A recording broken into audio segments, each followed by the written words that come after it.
இதை அதிகப்படுத்திக்கலாம், இதை அதிகப்படுத்திக்கலாம். ஆனா இந்த போர்ஷனை மேலேயோ கீழேயோ இறக்கக்கூடாது. கீழே இறக்குனா லூஸ் வரும், மேலே ஏத்தனா இங்க இறங்கிதான் வரும். அப்ப இதே பாடி தான் கப் ஷேப் மட்டும் பெருசா இருக்கு அப்படின்னா இந்த மெஷர்மெண்ட் டோட்டலாவே உங்களுக்கு மாறும். அது அவங்கவுங்க பாடிக்கு தகுந்த மாதிரி தான் நம்ம அட்ஜஸ்ட் பண்ண முடியும்.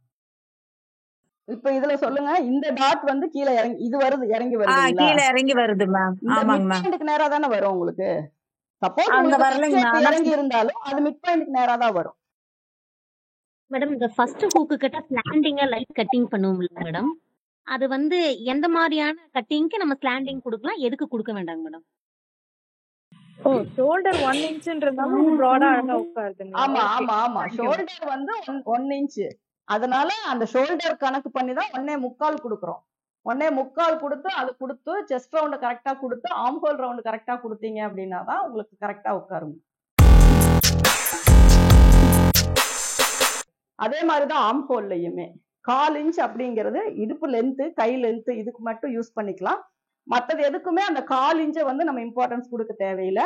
ஒரு நெக்க ஒரு 1/4 இன்ச்சு இறக்கி வைங்க அப்படின்னா நம்ம என்ன பண்ணுவோம், அது ஒரு 1/2 இன்ச் அப்படின்னா தான் அதுல ஒரு அளவு தெரியுமே ஒழிய ஒரு 1/4 இன்ச்ல வந்து நமக்கு பெருசா எந்த ஒரு டிஃபரன்ஸுமே தெரியாது. அதனால நம்ம மெயினா எங்க 1/4 இன்ச்சுக்கு வேல்யூ அப்படின்னா இடுப்புனுடைய இறக்கம், கையினுடைய இறக்கம், இதுக்கு மட்டும் இறக்கம் வைக்கிற இடத்துல மட்டும் வேல்யூ பண்ணிக்கலாம். ஆனா அதுவே கழுத்து இதுக்கு எல்லாமே ஒரு 1/4 இன்ச் அப்படின்னா நம்ம சைடு கட் பண்ணுவோம், பீஸ் அட்டாச் பண்ணுவோம், அதுல எல்லாம் அது முன்ன பின்னதான் ஆகும். நெக் அப்படிங்கும் போது ஒரு 1/2 இன்ச் அந்த மாதிரி இல்ல உங்களுக்கு போட்டிருக்க அளவை விட எனக்கு ஒரு 1/4 இன்ச் இருந்தா போதும் அப்படின்னா உங்களால அது கரெக்டா அக்யூரேட்டா வைக்க முடியும்னா பிரச்சனை இல்லை. ஆனா ஷோல்டருக்கு ஆர்ம் ஹோலுக்கெல்லாம் நீங்க 1/4 இன்ச் வந்து வேல்யூ பண்ண தேவையில்லை. நார்மலா எப்பவும் எப்படி எடுக்கிறீங்களோ அதை ஹாஃபா கணக்கு போட்டு நீங்க எடுத்துக்கலாம். ஓகேங்களா? இப்ப இதுல எந்த டவுட்டும் இல்லை இல்லைங்களா? எங்கெங்க என்னென்ன பாயிண்ட் வரும் அப்படிங்கிறத நான் தெளிவா சொல்லிட்டேன். யோக்குனா என்ன, அந்த யோக்கு எங்க இதுக்கு முக்கியமான பிளேஸ் அப்படின்னா இதுதான்.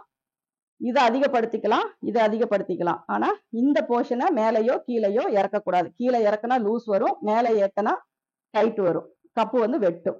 இதுதான் முக்கியம். இது வந்து அட்ஜஸ்டபிள், இதுவும் அட்ஜஸ்டபிள். இது வந்து கப்பு வந்து கப் ஷேப் பெருசா இருக்கவங்களுக்கு இந்த பாயிண்ட் வந்து நம்ம கரெக்டா உள்ள இன்செர்ட் பண்ணி கொண்டு போக முடிஞ்சா ஓகே, இல்லாட்டினா இறக்கி வச்சுக்கோங்க. அது வந்து பஸ் பாயிண்ட பொறுத்து. இப்ப இதுவே பேக் வந்து இவ்வளவுதான் வருது, ஃப்ரண்ட் வந்து ஒரு 40 வருதுன்னு வச்சுக்கோங்களேன். உங்களுக்கு என்ன ஆகும்னா மிட் பாயிண்ட் இங்க 10 வரும், இங்க இறங்கும், இதுவும் இறங்கும். அப்போ இந்த போர்ஷன் இறங்காது, ஃப்ரண்ட் போர்ஷன் மட்டும் இறங்கும். சரிங்களா? அதுவும் கவனிச்சுக்கோங்க. 40 இன்ச் எனக்கு அப் மிடில் செஸ்ட் வருது, இங்க 34 36 தான் வருது அப்படின்னா 1/2 5 இன்ச் 10 வரும், அதுல பாதி 5 வரும், 5ல இருந்து 1 இன்ச் மேல ஏத்துனீங்கன்னா 4 வரும். அப்போ உங்களுக்கு இங்க இருந்து இங்க 14 இன்ச் வரைக்குமே உங்களுக்கு ஃப்ரண்ட் லென்த் வரும். அதுக்கு கீழே தான் யோக் வரும். இங்க வந்து நீங்க 3 இன்ச்ல தான் வைப்போம். ஆனா பட்டி பாத்தீங்கன்னா கொஞ்சம் கீழே இறங்கிதான் வரும். ஏன்னா அதை வந்து ரொம்ப கம்மி பண்ண முடியாது, இங்க இறங்கிதான் வரும். அப்ப இதே பாடி தான் கப் ஷேப் மட்டும் பெருசா இருக்கு அப்படின்னா இந்த மெஷர்மெண்ட் டோட்டலாவே உங்களுக்கு மாறும். அது அவங்கவுங்க பாடிக்கு தகுந்த மாதிரி தான் நம்ம அட்ஜஸ்ட் பண்ண முடியும். மேம் அவங்க ஷார்ட்டா இருந்தாங்கன்னா ஹைட்டுக்கு அவங்களுக்கு கொஞ்சம் கம்மியா தானே மேம் எடுக்கிற மாதிரி இருக்கும். 14 விட தாண்டி போயிட்டா அவங்களுக்கு ஹைட் ஜாஸ்தி ஆயிடாதா? பேக் லென்த்துங்களா? ஆ பேக் லென்த் சொல்றீங்களா, கப் ஷேப் சொல்றீங்களா? இல்ல பேக் லென்த் வச்சுதானே நம்ம ஃப்ரண்ட் இது எடுக்கிறோம். அது லென்த் எப்படி லென்த், அதாவது நான் லென்த் வைஸா காட்டுறதுனால நீங்க லென்த் ஆகும்னு எல்லாம் நினைக்காதீங்க. அது வந்து அவங்க கப் ஷேப் அந்த அளவுக்கு இருக்கிறனால அது அவ்வளவு கொடுத்தா மட்டும்தான் கப் ஷேப் கவர் ஆகுங்க. இல்லாட்டினா அது வந்து நம்ம அப்படியே கப் ஷேப் இந்த இடத்துல வர்ற மாதிரி இருக்குங்க. புரியுதுங்களா? நமக்கு வந்து கப் ஷேப் வந்து கவர் பண்றதுக்கு தான் நான் அளவு சொல்லிட்டு இருக்கேன். மேடம் இந்த ஃபர்ஸ்ட் ஹூக்கு கிட்ட ஸ்லாண்டிங்கா லைட் கட்டிங் பண்ணுவோம்ல மேடம், அது வந்து எந்த மாதிரியான கட்டிங்க்கு நம்ம ஸ்லாண்டிங் கொடுக்கலாம், எதுக்கு கொடுக்க வேண்டாங்க மேடம்? டீப் நெக் அந்த ஆம்ஹோலுக்கு கீழே வருது அப்படின்னாவே கொடுத்துருங்க. ஆம்ஹோலுக்கு ரொம்ப மேல நான் அதை தான் உங்களுக்கு மெஷர் பண்ண சொல்லியிருக்கேன். நம்ம செஸ்ட் ரவுண்ட் வந்து நம்ம 1/4 எடுக்கும் போது ஒரு 1/4 இன்ச் மட்டும் கம்மியா வர்ற இடத்துல நாச் போட்டுக்கோங்கன்னு சொல்லியிருக்கேன். அந்த அளவு தான் நமக்கு தேவை. நீங்க வந்து நெக் நல்லா ப்ராடா வெட்டிட்டீங்க அப்படின்னா முன்னாடி ஸ்லாண்டிங் பண்ணுங்க. க்ளோஸா தான் இருக்கு அப்படின்னா உங்களுக்கு செஸ்ட் ரவுண்ட் கரெக்டா இருந்தா அப்படியே விட்டுருங்க. அந்த கிராஸ் வந்து நீங்க போடணும்னு இல்லை.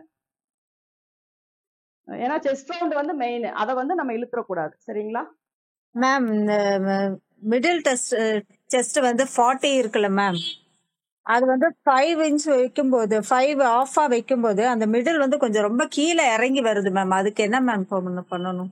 மிடில் செஸ்ட் கீழே இறங்கி வருது அப்படின்னாவே நீங்க ஒரு 1/2 இன்ச் நீங்க மேல ஏத்திக்கலாங்க. இல்ல மேம், அந்த சென்டர் டாட்டே வந்து கீழே இறங்கி வருது மேம். ஃப்ரண்ட் ஓபன்குள்ள சென்டர் டாட் வந்து கீழே இறங்கி வருது மேம். இப்ப இதுல சொல்லுங்க, இந்த டாட் வந்து கீழே இறங்கி இது வருது, இறங்கி வருதுங்களா? கீழே இறங்கி வருது மேம். இந்த ஆமாங்க மிட் மேம். பாயிண்ட்க்கு நேரா தானே வரும் உங்களுக்கு. சப்போஸ் அங்க உங்களுக்கு வரலைங்க ஷேப் மேம். இறங்கி இருந்தாலும் அது மிட் பாயிண்ட்க்கு நேரா தான் வரும். இப்ப இதுலயே நெக் இங்க இருக்கு அப்படின்னா நமக்கு மிட் பாயிண்ட் இங்க இருக்கு, அப்ப இது இறங்கி தானே வரும். நம்ம இங்க சென்டர் பண்ணி இங்க பிடிக்க முடியாது இல்ல, நெக் லோவா இருக்கனால உங்களுக்கு தெரியல. சப்போஸ் இங்க நெக் இருக்குன்னு வச்சுக்கோங்க, இப்ப நெக் வந்து 5.5ங்க மேம். இப்ப 5.5 இருக்கும் போது இத நீங்க இங்க இருக்கு டாட், இதை எப்படி சொல்வீங்க? இறங்கி வருதுன்னு தானே. ஏன்னா நமக்கு மிடில் சென்டர் வந்து சின்னதா இருந்தாதான் சென்டர்ல வருதா மேல வருதா கீழே வருதான்னு சொல்ல முடியும். இவ்வளவு உயரத்துல நெக் இருக்கும்போது இது கீழே இறங்கி தானே இருக்கு, இவ்வளவு டிஸ்டன்ஸ் இதுக்கு வருது இல்லை. ஓகே அது வந்தாலும் பரவாயில்ல, இந்த பாயிண்ட் எங்க வருதோ அங்க புடிச்சுக்கோங்க. Okay ma'am. மேம் இப்ப நீங்க அந்த ஃபோல்ட் பண்ணி பட்டி கட் பண்ண சொல்லி கொடுத்தீங்கல்ல, ஆமாங்க. அது ஃபோல்டு பண்றதுக்கு முன்னாடி ஒரு இடத்துல பட்டி இருந்தது மேம். அது ஃபோல்டு பண்ணும் பொழுது அந்த ஷேப்புக்கு தகுந்த மாதிரி அந்த வி ஃபார்ம் கீழே வரும் இல்லைங்களா? அது கொஞ்சம் பேக்வேர்டு எனக்கு நகர்ந்தது. அது இஷ்யூ இல்லைங்களா? அதெல்லாம் ஒண்ணும் அது இல்ல. பிரச்சனை இல்லைங்க. நம்ம வைக்க வேண்டிய டிஸ்டன்ஸ் வந்து நம்ம கரெக்டா வச்சுட்டா போதும். ஓகே. ஆனா நான் மார்க் பண்ண டிஸ்டன்ஸ்ல இருந்து கொஞ்சம் தள்ளி வந்தது. அப்ப நான் தள்ளி வந்த போர்ஷன்லயே மடிச்சு கட் பண்ணிடலாம். ஆமா ஆமா, நம்ம அளவு அலைன் பண்றதுக்கு தான் மறுபடியும் அதை போடுறோங்க. அதனால அதுல என்ன வருதோ அதை போட்டுக்கோம். Okay ma'am. இப்ப நீங்க ஒரு இது நெக் பிளவுஸ் ஒன்னு காமிச்சீங்கல்ல? ஆமாங்க. அது நெக் வந்து இப்ப நான் 7 வந்து நான் எனக்கு 34 இன்ச் பிரஸ்ட் சைஸ் மேம். நான் ஃப்ரண்ட் லென்த் 7 வைக்கிறேன். சரிங்க. அப்ப நான் அந்த ஷேப் அந்த ஒரு மாதிரி அழகா நீங்க ஷேப் கொடுத்துருக்கீங்களா, அந்த ஷேப்க்கு எவ்வளவு மேம் வைக்கணும்? நெக் டீப் கேக்குறீங்களா இல்ல வைடு ஃப்ரண்ட் கேக்குறீங்களா? Neck deep. வைடு வேணுங்களா டீப் வேணுங்களா? இல்ல இப்ப நான் இப்போ வந்து உங்களுக்கு 7 வைக்கிறேன் மேம் லென்த். ஓகே தான். நீங்க அந்த ஷேப் மட்டும் ஷோல்டர் வந்து 1 இன்ச் வரணும் அப்படின்னா 1.25 இன்ச் வச்சு நீங்க ஷேப் கொடுத்தீங்கன்னாவே அது வந்துருங்க. செஸ்ட் ரவுண்ட வந்து நான் 3 இன்ச் மட்டும் தான் ஆட் பண்ண சொல்லியிருக்கேன். அதுக்கு மேல வச்சிடாதீங்க. அது வச்சீங்கன்னா உங்களுக்கு ஃப்ரண்ட் வந்து லூஸ் வரும். அந்த ஆம்கோல் கிட்ட நாச் போடும்போது நீங்க எடுக்கிற செஸ்ட் ரவுண்ட் வந்து ஒரு 1/4 இன்ச் கம்மியா இருக்கணும். எப்பவுமே சொல்றதுதான். அது நீங்க 4 இன்ச் ஆட் பண்ணாலும் சரி, 3 இன்ச் ஆட் பண்ணாலும் சரி, நீங்க செஸ்ட் ரவுண்ட் ஆம்கோல் கிட்ட நாச் போடும்போது நீங்க நெக்கு கிட்ட இருந்து நீங்க டேப் வச்சு மெஷர் பண்ணி பார்த்துட்டு 1/4ல ஒரு 1/4 இன்ச் மட்டும் நமக்கு கம்மியா வரணும். அப்படி வந்துச்சு அப்படின்னா தான் கரெக்டா இருக்கும். அதுவே ஒரு சிலருக்கு என்ன ஆகும் அப்படின்னா, நான் ஏற்கனவே சொன்ன மாதிரிதான், பஸ்ட் வந்து மேல இருந்து வர்றவங்களுக்கு நீங்க அந்த கிராஸே கொடுக்க தேவையில்லை. 1/4 அளவு கரெக்டா வரணும். அப்படி வந்தாதான் உங்களுக்கு அது கரெக்டா இருக்கும். Okay ma'am. இப்ப இதுக்கு வந்து 1.25 இன்ச் வச்சு பிராட் கொடுத்தா இந்த ஷேப் வந்துரும். ஆமா, 1.25 கொடுத்து அப்பதான் உங்களுக்கு 3/4 இன்ச் போக 1 இன்ச் ஷோல்டர் கிடைக்கும். ஓ, ஷோல்டர் 1 இன்ச்ன்றதால பிராடா அழகா உட்காருதுங்க. ஆமா ஆமா ஆமா, ஷோல்டர் வந்து 1 இன்ச். அதனால அந்த ஷோல்டர் கணக்கு பண்ணி தான் 1.25 கொடுக்குறோம். 1.25 கொடுத்து அது கொடுத்து செஸ்ட் ரவுண்ட் கரெக்டா கொடுத்து ஆம்ஹோல் ரவுண்ட் கரெக்டா கொடுத்தீங்க அப்படின்னா தான் உங்களுக்கு கரெக்டா உட்காரும். எனக்கு வந்து ஆம் ஹோல் 14 வருது.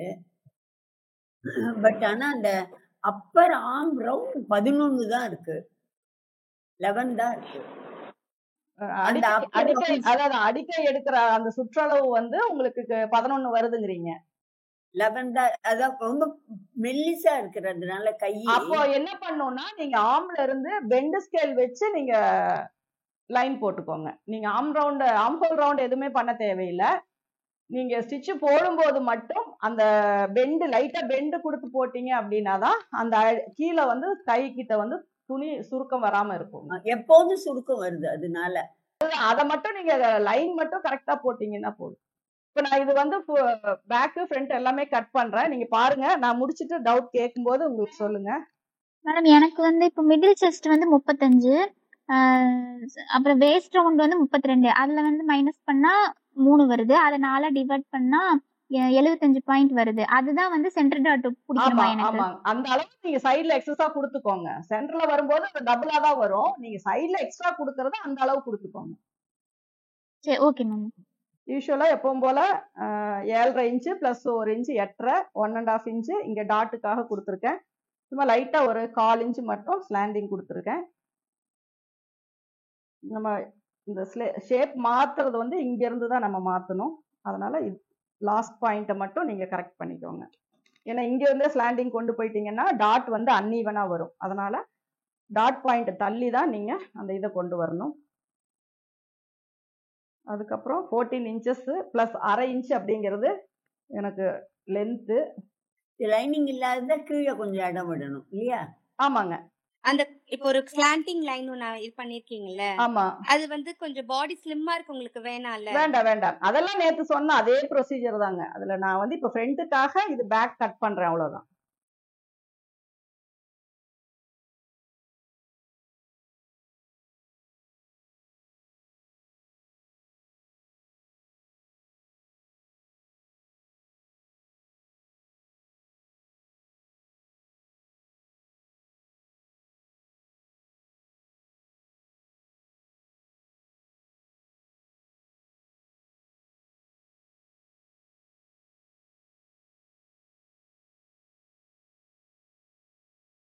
மேம் அந்த மெஷர்மெண்ட் அப்படியே சொல்லிட்டே மார்க் பண்ணுங்க. நான் அது சொன்னேன்னா இப்ப ஃப்ரண்ட் போர்ஷன் எடுக்கிறதுக்குள்ள கிளாஸ் முடிஞ்சிரும். சரி, ஓகே. இது என்ன சைஸ் மெஷர்மெண்ட் இது மேம்? நேத்து நான் ஒரு பேக் பேட்டர்ன் போட்டேன் இல்லைங்களா? ஆமா, 36. அதேதான். நான் அது அந்த இது இல்லாம இதை மட்டும் தனியா போடுறேங்க. ஏன்னா உங்களுக்கு ஃப்ரண்ட் போர்ஷனுக்கு அப்புறம் டைம் இல்லாம போயிருங்க, அதுக்காக தான். சரி, ஓகே. வாட்ஸ்அப்ல அனுப்பணும் இல்லைங்களா, அதே மெஷர்மெண்ட் தான். Okay ma'am.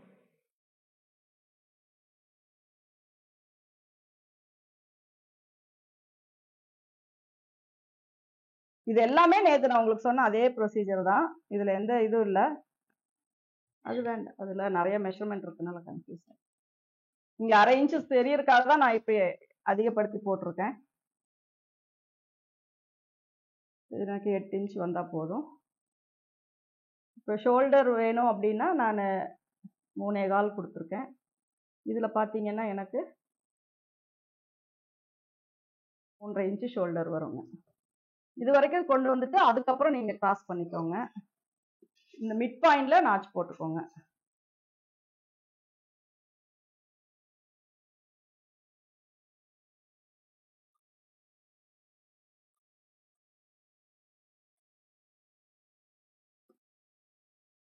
நீங்க இதுல வந்து எல்லா டவுட்டுமே நீங்க கிளியர் பண்ணிக்கிட்டீங்க அப்படின்னா தான் உங்களுக்கு மாடல் வந்து மாத்தும் போது மறுபடியும் அதுல என்னென்ன சேஞ்சஸ் பண்றோமோ அதை மட்டும்தான் நீங்க தெரிஞ்சுக்க முடியுங்க. ஏன்னா மறுபடியும் இது பேசிக்ல இருந்து போனோம் அப்படின்னா உங்களுக்கு டோட்டலா கன்ஃபியூஸ் ஆயிரும், டைம் வேஸ்ட் ஆயிரும். அதனால இந்த பேசிக்ல என்ன இருக்கோ அதே தான் எல்லா பிளவுஸுக்குமே. அதுல வந்து என்ன சேஞ்சஸ் பண்றோம் அப்படிங்கறத மட்டும் நீங்க தெரிஞ்சுக்கிட்டா போதும். அதனால பேசிக்கை வந்து நல்லாவே நீங்க என்னென்ன இது இருக்கோ அது எல்லாத்தையுமே கிளியர் பண்ணிக்கோங்க. இப்ப இவ்வளவுதான். இது பேக் வெட்டி இருக்கேன். இதுக்கப்புறம் நான் ஃப்ரண்ட் இப்ப கட் பண்ணீங்கல்ல மேம், அந்த ஆம்கோல் அந்த ஸ்கேல கொஞ்சம் தள்ளி வச்சு கட் பண்ணீங்கல்ல, அந்த இதுல கட் பண்ணாம அந்த வரைஞ்சதுலயே கட் பண்ணிடுவீங்களா மேம்? இப்ப பானைக்கு கொடுத்தா அதே இந்த 7க்கு நீங்க இறக்கிருக்கீங்களா, அதே வச்சு வெட்டிக்கலாங்களா, இல்ல கொஞ்சம் ஏத்தணுமா? ஒரு அரை இன்ச்சு முன்னாடி, இது 4.5 வரணும். அந்த 4.5ல இருந்து ஒரு அரை இன்ச்சு மட்டும் உள்ள தள்ளிக்கிறோம். அதே நமக்கு இது மட்டும் கரெக்டா இருந்தா போதும். இந்த டாட்டினுடைய அளவும் இந்த லென்த்தும் இந்த லென்த்தும் எல்லாம் கரெக்டா இருக்கணும். இப்போ இது 3 இன்ச்சு அப்படின்னா இது 3 இன்ச்சு. இதுதான் நமக்கு பாயிண்ட். நம்ம வெட்டும் போது இதை கரெக்ட் பண்ணி வெட்டிக்கலாம். இதுதான் ஃப்ரண்ட் போர்ஷன்.